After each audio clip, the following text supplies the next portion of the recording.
Sean? Tanong ni Jericho na kararating lang sa komedora. Nilingon niya ito at nagkatinginan sila. Ipinaglipat-lipat nito ang mga mata sa kanya at sa mommy nito. Good morning, Iho. Join us. Malalim ng ngiting bati ni Maristel sa anak. You were talking about Sean? Tanong nito at naupo. Yeah. Si Sean kasi ang kinuha kong partner ni Bianca sa JS Prom. Sagot ni Maristel at lalong lumalim ang ngiti nito. What? Gulat na tanong ni Jericho at ibinagsak pa ang nakuhang hotdog sa plato. Kinausap niya si Sean? Kunot nung tanong nito. Sinulyapan siya nito. Napalunok siya. Dapat kasi sinabi niya kahapon. Yes, pumayag naman si Sean. In fact, tuwan-tuwa nga siya eh. Of course. How about Bianca? Tinanong niyo din ba siya if gusto niya si Sean? Tanong nito. Nasa himig dito ang galit at natatakot siya baka makahalata na ang mommy nito. Walang masama sa ginawa ko. Hindi ko man natanong si Bianca. Well, I know naman na mas gugustuhin niya maging partner sa Sean kaysa sa kung sino-sino lang. Bakit ba pinipilit niyo si Bianca kay Sean? Hindi ko siya pinipilit, Jericho. What is happening to you? Pati ba naman ang maliit na bagay na ito pag-aawayan natin?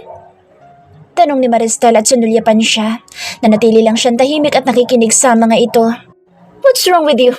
Kaibigan mo si Sean. Mas may tiwala ako sa kanya. Mapapanatag ang loob ko kung si Sean ang kasama ni Bianca. Paliwanag ni Maristel. It's just, lahat na lang gusto niyo kayo ang nasusunod. Pati sa simpleng bagay tulad nito, kayo pa rin ang nasusunod. May galit na sagot ni Jericho at tumayo na mula sa upuan. Nalalaki ang mga mata niyang nakasunod ng tingin kay Jericho. Ang ganitong bagay ang nais niyang iwasan. Ayaw niya na dahil sa kanya nagkakaroon ng hindi pagkakaintindihan ng mag-ina. Jericho, ano yung kinagagalit mo sa ginawa ko? Wala namang masama na sa siya ng piliin ko para kay Bianca. Mataas na rin ang boss na sabi ni Maristel at sunulyapan siya. Bakit, Bianca? Ayaw mo ba kay Sean? Tanong nito. Hindi siya makasagot. Sunulyapan niya si Jericho at bigla itong tumalikod. Naglakad palabas ng komedor. Jericho! Tawag niya dito pero nagtuloy lang ito sa paglabas ng komedor. Sundan ko lang po si Jericho. Paalam niya. Tumango lang ito sa kanya at sunundan na si Jericho sa labas. Naabutan niya si Jericho sa tabi ng kotse nito. Halata sa mukha nito ang galit pero mali pa rin na magpakita ito ng galit sa mommy nito. Karen! Matigas na utos nito na makita siya sa may pinto. Jericho, you don't have to. Bianca, get in the car! Matigas na ulit nito. Bumuntong hininga siya at mariing tumango na lang at tahimik na sumakay sa passenger seat. Jericho! Tawag niya sa nobyo habang tinatahak na nila ang kalsada. Why you didn't tell me? Are you trying to hide this? Ako sa nito habang sa kalsada pa rin nakatuon ang mga mata. What? No! Of course, no! Then why you didn't tell me? Kung hindi ko pa narinig ang usapan niyo, baka magulat na lang ako pagdating ko sa prom. Kasama mo na sa Sean. May galit sa tono nito. Sasabihin ko naman sa'yo eh, kumukuha lang ako ng tiyempo. Kailan mo pa nalaman? Kahapon. Sean, talk to me about it. Kahapon? Ang dami mong time para sabihin sa akin. Hindi ko sinabi sa'yo dahil ayoko masira ang mood mo. Pero sana sinabi mo pa rin na nag-usap kayo ni Sean. I'm sorry. Nakayukong paumanhin niya. Alam niyang may mali siya dahil hindi niya kaagad nasabi dito ang bagay na iyon. Bumuntong hininga lang si Jericho. I'm sorry. Ulit niya at nilingon nito. It's fine. Sagot nito habang sa kalsada nakatingin. Hindi ka dapat nagalit sa mommy mo. Nakuha niyang sabihin nang makapag-park na ito sa loob ng campus. I know. Nadala lang ako. You need to apologize. I will, honey. Sagot nito at kinuha na ang kamay niya. Basta pag kinausap ka ni Sean, sabihin mo sa akin agad. Sabi nito at hinalikan ang kamay niya. Tumango siya at ngumiti dito. I love you so much, honey. Natatakot lang ako sa ginagawa ni mommy na paglalapit sa'yo kay Sean. Ako din naman natatakot ako. Ayokong ilapit ka ng mommy mo kay May. Nakita ko siya kung gaano siya kaganda at... Shh! Putol nito sa sasabihin niya at inilagay ang daliri sa mga labi niya. Wala kang dapat na ikatakot. Kahit anong gawin ni mommy na paglapitin kami ni May. Ikaw pa rin ang pipiliin ko. Ikaw pa rin ang ipaglalaban ko sa kanila lahat. Salamat. Naiiyak na sagot niya at niyakap na ang nobyo. Awan niya pero lately nakakaramdam siya ng takot kay Maristel. Pakiramdam niya sinasadya nito ang mga nangyayari. Lalo na ang pilit siya nitong itinutulak kay Sean. Ngayon naman si Jericho ang itinutulak nito sa anak ng kaibigan nito. Minsan naisip niya na may kutob na ito sa relasyon nila ni Jericho.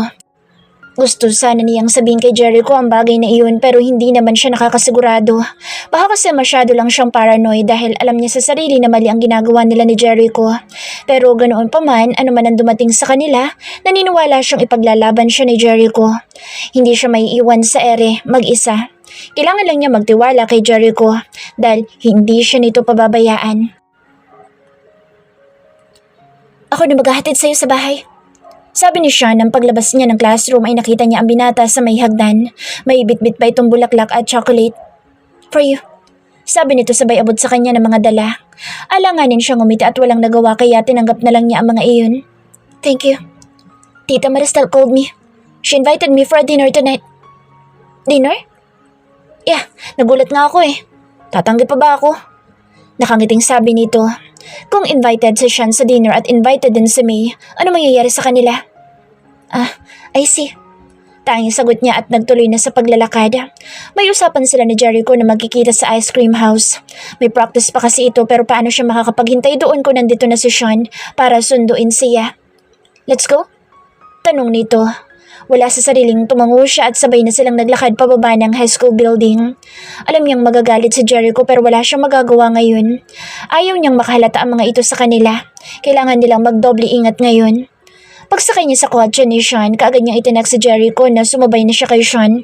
At sinabi din niyang in-invite ng mommy nito si Sean na sa bahay mag-dinner. Are you excited about tomorrow?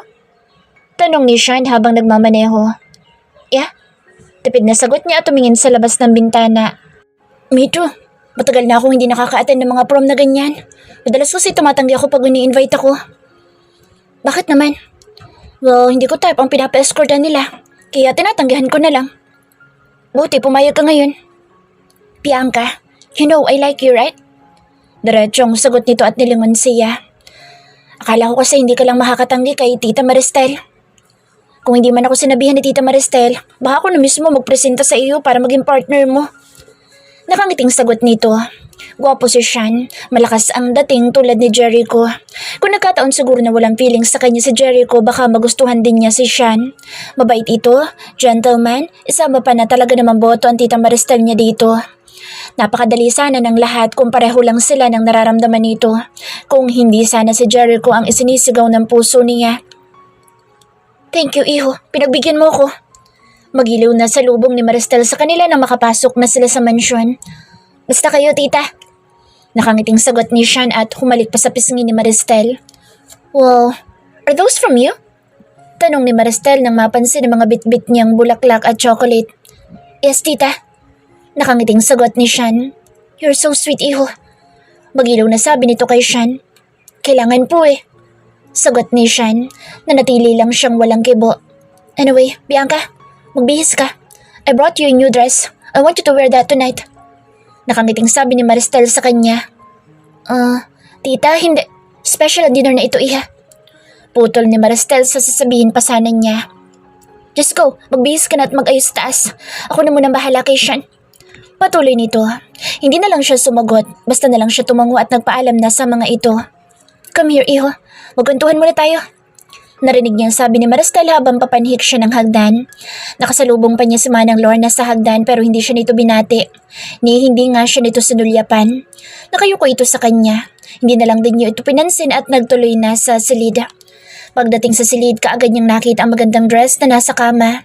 Natuwa siya at mabilis na binitawan ang mga dala at dinampot ang dress. Wow! Bulalas niya at kaagad na tiningnan sa salamin kung bagay sa kanya ang white printed above the knee na dress. This is cool! Nasabi niya at napansin ang sandal sa sahig. Natuwa siya at mabilis na dinampot iyon. Alam niyang ugali ng Tita Maristel niya ang ipamili siya ng mga magagandang damit. Isa iyon sa gusto niya rito. Tumunog ang cellphone niya sa bag at mabilis na dinampot ang bag. Alam niyang si Jericho ang tumatawag. Hindi nga siya nagkamali. Pangalan nga ni Jericho ang nasa caller ID. Jericho? Sagot niya. Bianca, where are you? Tanong nito na nasa tono ang pagkairita. Nasa bahay na. Did you get my message? Yeah. Is Sean there? Yeah, he's downstairs. Why mom invited him? I don't know. Matamlay na sagot niya at naupo sa kama. I'm on my way. Take care. I'll wait you here. I love you, honey. I love you too. Matapos niyang makausap si Jericho ay kaagad siyang nagbihis at nag-ayos ng sarili. Natuwa siya na makita kung gaano kaganda ang dress na suot. Alam niya magugustuhan ni Jericho ang suot niya. Matapos siyang makapag-ayos, nag-text na si Jericho na nasa baba na ito. Mabilis siyang nag-spray ng pabango at ilang beses nang umiti sa salamin bago lumabas ng silid. Habang pababa ng hagdan, naririnig din niya nag-uusap ang mga ito sa sala. Humugod siya ng malalim na paghinga at nagtuloy sa pagbaba ng hagdan. "Oh, look at our princess!" sabi ni Maristel nang makita siya nitong pababa ng hagdan. Sabay naman na napatingala si na Jericho at Sean sa kanya. Nagtama ang mga mata nila ni Jericho. Ngumiti siya dito. "She looks wonderful," sabi ni Sean na tumakbang itong palapit sa kanya. Nalipat ang tingin niya kay Sean. "Bagay na bagay talaga sila." Narinig niya sabi ni Maristel na nakatayo sa tabi ni Jericho. Hindi kumibo si Jericho, nanatili lang itong nakatingin sa kanya. Nang makababa siya, kaagad siyang inalalayan ni Sean sa kamay. Alam niyang iniisip ni Jericho na sana ito ang nakaalalay sa kanya, na sana ito ang may hawak ng kamay niya tulad ng hinihiling niya. "Perfect!" bulalas ni Maristel sabay palakpak pa nito. "You're so beautiful, Bianca," bulong ni Sean sa kanya. "Thank you." Mahinang sagot niya at pasimpleng sunulyapan si Jericho. Seryoso ang mukha nito. Alam niyang tulad niya hindi nito nagugustuhan ang nangyayari. "Jericho, magbihis ka na din. Parating na si May," sabi ni Maristel dito. Alam niyang kasama si May sa dinner dahil ito naman ang inilalapit ni Maristel kay Jericho. Tumangulang si Jericho at walang kibon lumakad paakyat ng hagdan. Sa pagkainan, magkatabi sila ni Sean. Magkatabi naman sina Jericho at May. Habang busy naman ang mga magulang ng mga ito na nagkukwentuhan tungkol sa negosyo. Wala naman siyang imik kahit panay ang kwento ni Sean sa kanya. Panay ang sulyap niya kay May. Maganda si May at marunong magdala ng sarili. Nakasuot ito ng royal blue dress at nakalugay ang mahabang buhok nito. Hindi tulad nung una niya itong makita. Napakapino nitong kumilos, halatang galing sa masaganang pamilya. Panay ang pakyut nito kay Jericho. Halata naman na panay iwas na Jericho dito. Siyempre, nasa harapan siya ng mga ito kaya iwas ng iwas si Jericho. Siya din naman iniiwasan niya si Sean. Pakiramdam niya ang bagal ng oras. Gusto na niyang matapos ang dinner at magpahinga. Panay build up ni Maristel kay May para kay Jericho.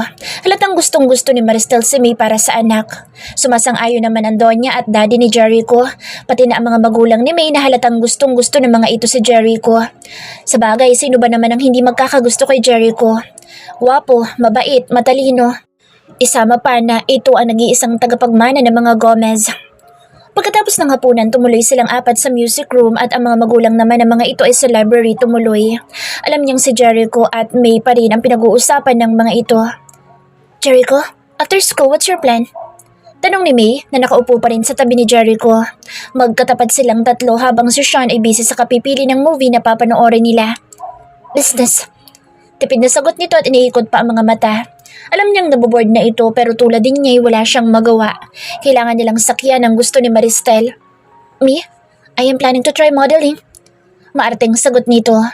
Napataas siya ng kilay pero hindi naman sumagot si Jericho. "How about you, Bianca? What is your plan to take in college?" tanong nito sa kanya. Me? Anything. Basta related sa business." Sagot niya. "Business is boring. You should try modeling. You have potentials. You're so beautiful, tall and sexy." Sabi nito at pasimpleng isiniksik ang sarili kay Jericho. Hindi naman ito pinansin ni Jericho. "Thank you." Nahihiyang sagot niya dahil hindi niya inaasahan ang ganoong papuri mula kay May. "Modeling is not a proper job," sabi ni Jericho. "Modeling is your last straw when you don't get a proper job." Patuloy ni Jericho at sinulyapan siya. "Why you guys talking about modeling?" tanong ni Sean matapos makapagsalang ng movie sa malaking TV. Tumabi ito sa tabi niya at hindi nakaligtas sa mga mata niya ang pagtigas ng panga ni Jericho. "Bianca can be more than that." Patuloy ni Jericho. Hindi pinansin ang tanong ni Sean. "But she can be a model. She's beautiful," sabi ni Sean at sinulyapan siya. "There's nothing wrong about being a model," sabi ni May at pasimpleng hinawakan ng hita ni Jericho. Nalaka ang mga mata niya at sinulyapan si Jericho. Nanatili itong tahimik. Alam niyang wala na ito sa mood. Well, kanina pa naman ito wala sa mood dahil hindi pa sila nakakapag-usap buhat kanina. Alam niyang marami itong itatanong. Hindi pa lang sila nakakaroon ng pagkakataon. Nasa kalagitnaan na sila ng pinapanood na pelikula nang katukin sila ni Manang Lorna at sinabing uuwi na daw si May. Kaagad naman sila lumabas, nasa music room. Sa totoo lang, kanina pa niya gustong matapos ang gabing ito. Gusto na niyang makapagpahinga at makausap si Jericho. Inihatid na nila ang mga bisita sa labas. Kasabay si Sean na uuwi na rin daw ito. See you around, Jericho. Malambing na paalam ni May at hinalikan pa sa pisngi si Jericho. Mabilis siya nag-iwas ng tingin. See you. Matamlay na sagot naman ni Jericho. Tomorrow, I'll pick you around 7 p.m. I'm excited about the prom. Nakangiting sabi ni Sean. Tumango lang siya at nagpaalam na rin ito sa kanya. Nagulat pa siya na bigla siyang halikan nito sa pisngi. Kaagad niyang sunulyapan si Jericho na nakakuyom ang isang kamay. Marahil ang nagtitimpi lang ito. Kanina pa ito napupuno kay Sean. Matapos makaalis sa mga bisita, isa-isa na silang nagsipasukan sa loob. Tumuloy sa Jericho sa music room at sumenyas ito na sumunod sa loob. Alam niyang pag-uusapan nila ang mga nangyayari ngayon, lalo na ang prom niya bukas. What if hindi ka maka-attend bukas? Nag-aalalang tanong ni Bianca na mag-usap sila ni Jericho sa music room. I will be there, Bianca. Gagawa ako ng paraan para makarating. Just promise me, nagagawa ka rin ng paraan na takasan sa Sean. Sagot nito. Alam niyang unfair kay Sean ang basta nalang iwan sa prom pero wala siyang magagawa. Unfair din naman sa kanya na maging partner ito samantalang si Jericho ang gusto niya maging partner. Pero syempre malabo nga namang mangyaring silang dalawa ang mag-partner ni Jericho. Sa dinami-dami ng mga kaskwela niyang lalaki, marami ang magtataka kung bakit ito ang partner niya pag nagkataon. Promise, maghihintay ako. Nakangiting sagot niya. We can meet sa rooftop after my game. Sabi nito, tumango siya at lumapit sa nobyo. We can do this, right? Yes, we can. Why? Natatakot lang kasi ako lalo na ngayong nandyan si May. Sagot niya at ipinatong ang ulo sa balikat ng nobyo. Wala kang dapat na ikatakot. She's nothing. Sagot nito at tinawakan ng kamay niya. Don't leave me, Jericho. Bulong niya. What? Of course not. Hindi mangyayari iyan. Sagot nito at tinalikan ang kamay niya. Napapikit siya ng mga mata at nanalangin na sana'y manatili na lang sila sa ganoong sitwasyon. Sana'y wala nang manghimasok pa sa relasyon nila. Kinabukasan pagising niya napansin niya na umiilaw ang cellphone niya sa may side table. Marahil may message siya o missed call. Kaganyan dinampot iyon at naupo sa kama. Mga text mula kay Jericho. Maaga pa lang itong umalis pa Maynila para sa Big Game ng University. Alam niyang dream maging football player ni Jericho sa national team pero hindi siya pinapayagan ng daddy nito na sumali doon dahil gusto ng daddy nito na mag-focus si Jericho sa family business dahil wala na ibang aasahan ng mga ito pagdating sa negosyo. Kaya naman sinasamantala na ngayon ni Jericho ang paglalaro dahil pag nakagraduate na ito, makukulong na ito sa 4 na sulok ng opisina. Sinugot niya lahat ng tax nito bago siya lumabas ng silid. Paglabas niya, napansin niya si Maristel na galing sa silid ni Jericho. Nagulat pa ito na makita siyang nakatingin dito. Good morning po. Bati niya rito. Tumango lang ito at mabilis na pumasok sa sariling silida. Nagtaka man siya, hindi na lang niya pinansin. Nagtuloy siya sa pagbaba para kumain ng almusal at pagkatapos, magsuswimming siya para ma-relax ng konti ang katawan. Habang lumalangoy, hindi pa rin mawala sa isip niya ang weird na kilos ni Maristel kanina. Sa lalim ng iniisip niya, hindi niya namalaya na may tao na pala sa tabi niya. Hi. Bati ni Sean na ikinagulat pa niya. Hindi niya inaasahan ang binata na pupunta ito ng ganoong kaaga. Ang sabi nito, gabi siya nito susunduin. Sean, what are you doing here? Gulat na tanong niya at mabilis na tumayo sa pool at hinila ang roba sa upuan. Nakasuot siya ng pink na two-piece at nakaramdam siya ng pagkailang kay Sean. Well, Tita Maristel called me. She said we're going to get your gown. Nakangiting sabi nito. Tinawagan na naman pala siya ni Maristel. Hindi nasabi sa akin ni Tita. Tanging sagot niya habang pinatutuyo sa towel ang buhok. Masyado excited kasi si Tita kaya siguro nakalimutan niyang sabihin sa iyo. Siguro nga. Anyway, magbibihis na muna ako. Feel at home. Paalam niya dito at mabilis nang naglakad papasok ng bahay. Nagtataka siya kung bakit hindi nabanggit ni Maristel ang pagpunta ni Sean ngayon sa bahay. Marahil ay nakalimutan lang siguro nito. Pag-akyat niya sa taas, kaagad na siyang naligo at nagbihis. Casual lang ang suot niya. Maong short and plain shirt and her white ked shoes. Nakalugay lang din ang mahaba niyang buhok pero napangiti siya na makita ang sarili sa salamin. Pagbaba niya ng hagdan, nakita niya nag-uusap sina Sean at Maristel. At kahit hindi na niya itanong, alam niyang siya ang pinag-uusapan ng mga ito. Aalis na po ba tayo? Tanong niya ng makababa. Yes, aalis na kayo ni Sean. Sagot ni Maristel. Hindi po ba kayo sasama? Hindi na. Nasabi ko na rin kay Sean kung saan niyo kukunin ang gown. Sagot ni Maristel at sinulyapan si Sean. Ngumiti si Sean at tumango dito. Lumakad na kayo para makabalik kayo kaagad. Yes, tita. Thank you. Sabi ni Sean at nagpaalam na sila dito. Wala pala si Jericho. Sabi ni Sean habang nasa kotse sila. May game sa Maynila. I was about to go to watch the match kaso tita called me about your prom. Really? You mean you are going to support Jericho kung hindi ka lang tinawagan ni tita? Yes, I guess. But this is much better than the game, Bianca. Nakangiting sabi nito at sinulyapan siya. Ngumiti lang siya dito. Pagdating nila sa shop ng kaibigan ng tita Maristel niya, kaagad na ipinasukat sa kanya ang gown. Natuwa naman siya na makita kung gaano kaganda ang sky blue gown na halatang ginastusan ng gusto ng tita Maristel niya. Wow! Bulalas ni Sean nang lumabas siya. Amazing! You look incredible! Dagdag pa nito habang titig na titig sa kanya. Umiti siya dito at sinipat ang sarili sa salamin. Natuwa siya sa nakitang refleksyon niya. Sigurado siyang matutuwa din si Jericho pag nakita siya nito. Kung si Jericho sana ang kasama niya ngayon, di sana abot langit ang tuwa niya. Pero okay na lang din. Nangako naman na ito na habol sa prom at aasahan niya ang nobyo mamaya. Are you hungry? Tanong niya siya nang makalabas na sila sa shop. Bit-bit nito ang gown. No, I'm full. Sagot niya dahil gusto na niyang umuwi at i-text si Jericho para i-good luck ito sa game at para na rin sabihin na napakaganda ng gown niya. Oh, come on. May treat, okay? Masiglang sabi ni Sean at isinakay na sa kotse ang gown. Tumango na lang siya para naman hindi ito mapahiya. Pumasok sila sa isang kilalang restaurant. Naalala niya tuloy bigla si Jericho. Noong unang beses silang kumain ito sa sikat na restaurant at nang maturuan niya itong kumain ng McDonald's. Napangiti siya sa mga simpleng alaalang iyon. Why are you smiling? Tanong ni Sean sa kanya. Hindi pala niya namalaya na nakangiti siya. Nothing. Nahihiyang sagot niya at nagyuko ng ulo. What do you want to eat? Tanong ni Sean habang namimili siya sa menu. Can I have pizza with a lot of cheese? Sagot niya at ngumiti. Habang kumakain sila ni Sean, panay kwento nito noong high school days pa sila ni Jericho, kung gaano ito kapilyo noon. Na-imagine tuloy niya ang itsura ni Jericho habang ginagawa ang mga kapilyuhan nito. Dahil sa mga nalaman niya, lalo niyang namiss ang nobyo. Kaya naman pasimple niyang itinext ng I love you and I miss you si Jericho. Alam niyang busy na ito kaya wala itong mga text sa kanya at alam niyang hindi rin ito makaka-reply sa ngayon. Pagdating sa bahay, kaagad niya ipinakita kay Maristel ang damit. Natuwa naman ito pero hindi pa rin nakaligtas sa kanya ang malamig na pakikitungo nito sa kanya.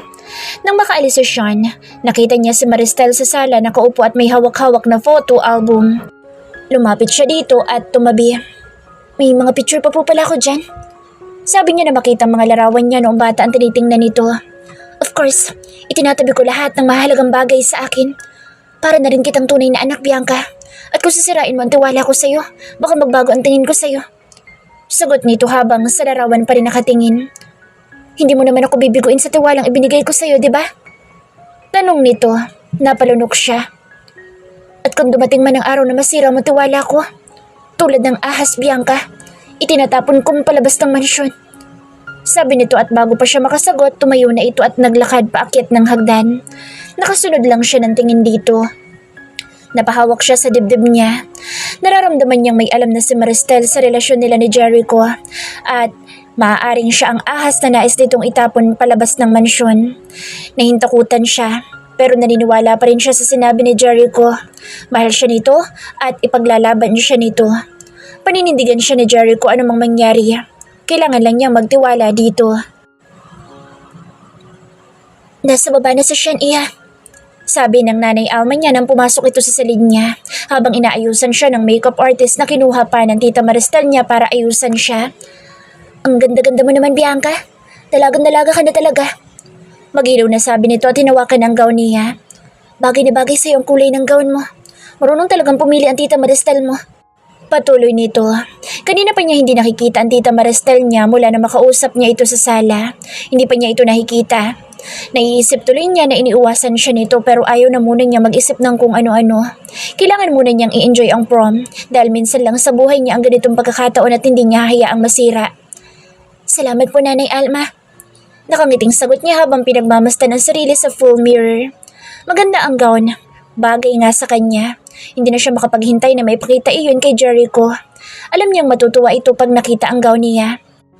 Pagbaba niya, nakaabang na si Sean sa kanya sa ibaba ng hagdan. Nakasuot ito ng black suit. Napakagwapo nitong tingnan habang nakangiti sa kanya. Ngumiti siya dito pero hindi pa rin maalis sa isip niya na sanay si Jericho ang nasa baba, naghihintay sa kanya. Pero ganoon pa may umaasa siyang makakarating si Jericho mamaya sa prom. You're so gorgeous. Bulong ni Sean nang makababa na siya at hinalikan siya nito sa pisngi. Thank you. Nahihiyang sagot niya. I can't believe this, Bianca. You're so beautiful.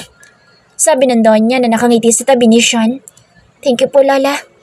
Sabi niya at tumalik pa sa Donya. Hindi niya makita si Maricel sa baba. Kinukutuban tuloy siya na may alam na talaga ito tungkol sa relasyon nila ni Jericho pero umaasa siyang mali ang kutob niya. Si tita po. Hindi nakatiis na tanong niya. Lumabas eh. Hayaan mo, sasabihin ko na lang sa kanya kung gaano kaganda yung gown na binili niya sa'yo. Nakangiting sabi ng Donya. Tumango lang siya at nagpaalam na rito. Nag-text na rin siya kay Jericho na papunta na sila sa SMU at maghihintay siya sa rooftop tulad ng usapan nila. Pagdating sa SMU, halos magagarang kotse ang nasa parking lot. Hindi naman nagpahuli ang kotse ni Sean. Alam naman niya na ang SMU ay para lang sa mga may kaya sa buhay. Kung hindi siya napunta sa mga Gomez, baka hindi siya makakapag-aral sa SMU o di kaya baka hindi siya nag-aaral at inaalagaan niya ang kanyang nanay. Nalungkot siyang bigla nang maalala ang nanay niya. Pero ganoon pa man, hindi pa rin siya napabayaan ng Diyos dahil nagkaroon siya ng bagong pamilya at hindi siya itinuring na iba ng mga ito. He looks so amazing! Bulilas na Ella na makita ito sa loob. You too. Oh, your heart. Nakangiting sagot nito habang nakatingin sa tube pink gown ng kaibigan. Heart ka dyan. Yung skirt mong hot. Sagot nito sabay nguso kay Sean. Girls, I'm not. Kayo ang hot dyan eh. Nakangiting sagot ni Sean. Sean, you're the only hot guy here. Dahil ikaw lang nasa college department. Why, wala bang hot sa mga classmate nyo? How I wish. Sagot ni Ella at pinaikot ang mga mata. Napangiti lang siya dito dahil alam naman niyang isa lang ang gwapo para rito at si Vincent lang iyon. Come on, enjoy na lang natin. Masiglang sabi niya at inakbayan ng kaibigan. Of course. Is Nate's Bond going to rock the prom? Sean asked. Yes, sino kuya ang guest bond? Funny guest daw. Natatawang sabi nito at lumakad na silang tatlo para kumuha ng mesa. Halos mabingin na siya sa malakas na tugtugin sa party, habang enjoy na enjoy naman ang karamihan doon. Masasabi niyang ginagastusan ng university ang mga ganitong event. Kitang-kita pa lang sa setup ng buong paligid at mga pagkain na nandoon. Masaya siya dahil na-experience niya ang ganitong bagay sa buhay niya. Drinks, ladies! Masiglang sabi ni Sean nang balikan sila nito sa mesa at bitbit ang ladies' drinks para sa kanila ni Ella. Thank you. Sagot niya at sinilip ang oras sa relo. Alam niyang sa mga oras na iyon, bumabiyahe na si Jericho at maya-maya lang ay nandito na iyon. Magkikita na sila. Halos buong araw silang hindi nito nagkita at namimiss na niya ito kaagad. Nasanay kasi siyang pagising niya, si Jericho kaagad ang makikita niya. Are you waiting for someone? Tanong ni Sean nang maiwan na sila sa mesa dahil may nagayang makapagsayaw kay Ella. Huh? Gulat na sabi niya. Well, kanina ka pa kasi tingnan-tingin sa relo mo. Are you waiting for someone? Or may curfew ka? No. It's just... Hindi niya alam kung ano isasagot dito. Let's dance. Yaya nito at ngumiti. Nag-alangan siya at sinulya pa ng buong paligid. Marami sumasayaw sa gitna habang kumakanta naman si Nate kasama ang banda nito. Sweet music ang ikinakanta nito at tila halos lahat ng sumasayaw ay mga young couple sa school nila. Maliban kay Ella na halatang hindi natutuwa sa partner habang sumasayaw. Lihim siyang napangiti nang mapansing halos ayaw madikit na Ella sa kasayaw. Alam naman niya kung bakit. Sure. Nakangiting sagot niya at iniabot ang kamay kay Sean at lumakad na sila papunta sa gitna. Habang naglalakad, hindi niya maiwasang isipin na sana si Jericho ang kasama niya ngayon. Nasanay si Jericho ang kahawak kamay niya. Nasanay si Jericho ang unang makakasayaw niya. Pero wala ito sa ngayon at aasa siyang makakarating ito sa pinag-usapan nila. You're so beautiful, Bianca. Bulong ni Sean habang nagsasayaw sila sa sweet music. Nakahawak ang mga kamay nito sa bawang niya, habang nasa mga balikat naman nito ang mga kamay niya. Tiningala niya ito at ngumiti. Thank you. Can I ask you something, Bianca? What? Tanong niya habang nakatingin sa mga mata nito. Don't you find me attractive? Nagulat siya sa itinanong nito at napakunot noo. What? Why? Well, Bianca, you don't even notice me turning on my charm. Sagot nito. Napakagatlabi siya. Alam naman niya at nararamdaman naman niya ang mga ginagawa nito. Sadyang wala lang siyang nararamdaman dito dahil may mahal na siyang iba. Mahal na mahal niya si Jericho. Sean, it's just... Are you in love with someone else? What? Gulat na tanong niya at nanlalaka ang mga mata na napatingin siya dito. Masasabi niyang magiging perfect boyfriend sa kanya si Sean kung bibigyan lang niya ito ng pagkakataon. Nakita niya kung paano ito nag-effort sa kanya. Lagi itong nandyan pag kailangan niya. Alam niyang hindi nito deserving ang ginagawa niyang pagtrato dito pero hindi niya kayang turuan ng puso dahil may nilalaman ng iba ito. Si Jericho ang nag-iisang laman ng puso niya.